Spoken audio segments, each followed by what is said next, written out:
Hello friends, Koolio here, and welcome back to the channel. Today guys, we are checking out a brand new gacha game called EROICA. Now if you guys enjoyed today's video and want to see more videos like this, then make sure to like button and subscribe to the channel. Now, the funny thing is with this game, okay, and I think a lot of people kind of thought this too, is everyone thought the name of the game was erotica. No, it's EROICA, and it basically means like heroic in some language or something like that. Also, I just want to let you guys know too, I think the game is currently only available for Android, and it doesn't run on emulators. I've been trying to get it to run on certain emulators and it won't work. So if you're planning on playing this game on, like, you know, let's say like BlueStacks or Nox Play or whatever, it's probably not going to work for you. Now I will leave a download link down below if you guys are interested in trying the game out.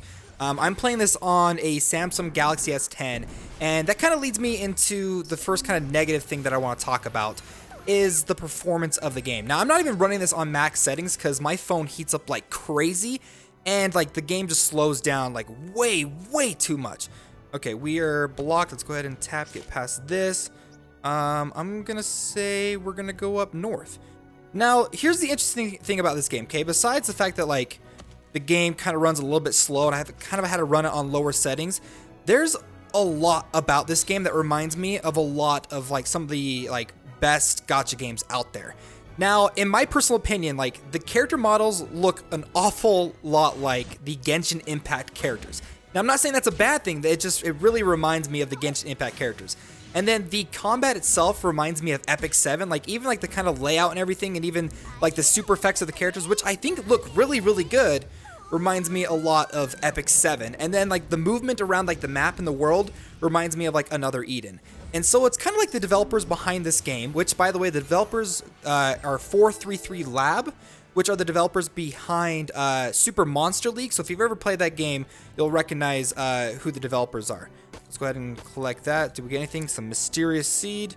And let's continue with our journey. There's a treasure chest. Now, despite the fact that the game has a lot of similarities with some really popular gacha games, it feels pretty slow and sluggish. Like the main storyline, there's no voice acting, there's a lot of dialogue. And then for the fact that the game just feels like it's running really slow, like just under 30 frames per second or something like that, it just makes the game feel kind of, how do I put this, like sluggish when you're playing it. Now the developers, I think like the game is currently like in soft launch, and so as the developers are going to continue to work on it, I'm sure it's going to get a lot better. But the thing is despite the fact that like a lot of like the game has, I think, things that will really help the game become very popular. Like it's got pretty great character art. I think people are going to like the art style itself and like the unique blend of a lot of different kind of gameplay styles. I'm just hoping that the developers will work on the polish, because I feel like the game needed a little bit more polish before they officially released it. Now, the game, like, that's really like the only complaint I've had with the game so far, is it feels kind of slow. Like the story itself, there's no voice dialogue or anything like that, and it can take a little bit of time to actually get into it. But I do kind of want to talk about some like the positives behind the game. One, I do like the art style. I like how it, like, you know, I think Epic 7's combat's pretty good. And I like the fact that they've kind of taken that and they've made it sort of like 3D. I do like the designs of the characters. There's not a lot of characters in the game right now, but you know, they'll add more and stuff. It's a gacha game, right? Now, I do want to let you guys know too, when you first get into the game and you kind of get through some of the like the main story and stuff like that, it will allow you to do what Epic 7 does, where it gives you 30 summons, you know, 30 10 times summons in a row, and then you can choose which one of those summons you want to keep. If you decide not to keep one, you go to the next one, you're going to lose that past one. So if you played Epic 7 before, you're going to know what I'm talking about. Now, I do want to kind of emphasize that the game has characters, and then it has what's called pre-cores, which is sort of like, it's very similar to what Epic 7 does with like their card system. I can't remember exactly what it's called, but it's these specialized items that you can equip onto characters that give them specialized bonuses and stuff like that. Now, when you're doing your 30 times summon, the pre-cores are included with the characters. It is possible to get more than one SSR or more than one rainbow ticket when you do the summon, so do keep that in mind. I'm actually going to go ahead and just give up. I've showed you guys enough of the gameplay.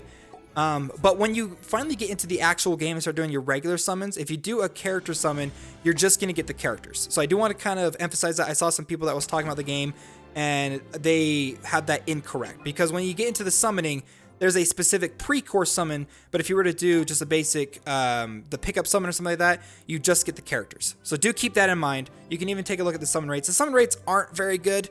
it's 1.5% chance for a 3-star, 1.5% chance for a 3-star pickup hero. Now, my first summon in the game, I actually ended up getting the pickup hero, which was pretty awesome. I could go and show you guys the heroes that I have right now. And things are going to start looking really, really similar to Epic 7. I'm sorry, I'm going to compare it to Epic 7, even Genshin Impact. Like I said, like the character models look very, very similar to Epic 7. Now, I talked about how the game needs a little bit more polish, and even when it comes to like the illustrations, if I try to like look at the illustrations before, like they would like instantly disappear.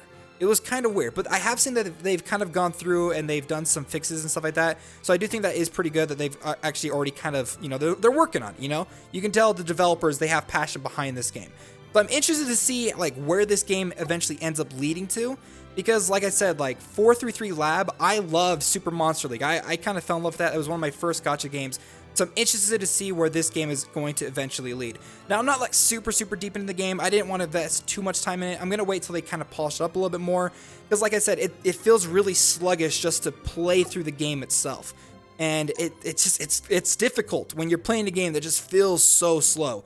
So as long as they can kind of improve that and improve the optimization behind the game, and then eventually, hopefully, we'll see a global release sometime in the future. But it's in soft launch right now in Singapore and in the Philippines. I see a lot of promise behind this game. I see a lot of things that remind me of other gacha games, but honestly, like we're getting to the point where copying other people can lead to success. And that's just that's just what the industry is all about. Now there is kind of this cool little I think they call it Arkham. It's kind of like this little ship that you can kind of move your character around and interact with some of the other characters and stuff. But you're probably not going to be doing this very often. I do want to show you guys at least what the summoning animation looks like, even though I don't have enough to do a 10-time summon. The developers, I think they give a free 10-time summon once you actually get into the game itself. Let's see, are we going to get anything? We're going to get a basic silver ticket. And we got Lisa. Okay, skip that. Go ahead and do it again. Now you get passports if you have if you already have the character, and they can use the passports to buy other characters. And I believe there's like a shop too to trade them in as well. So we already have Marion. Go ahead and just do it one more time. I don't think we're gonna get anything crazy here. I was thinking about saving up, to get enough to do a 10-time summon, but like I said, the game right now it feels like kind of like a chore to push through.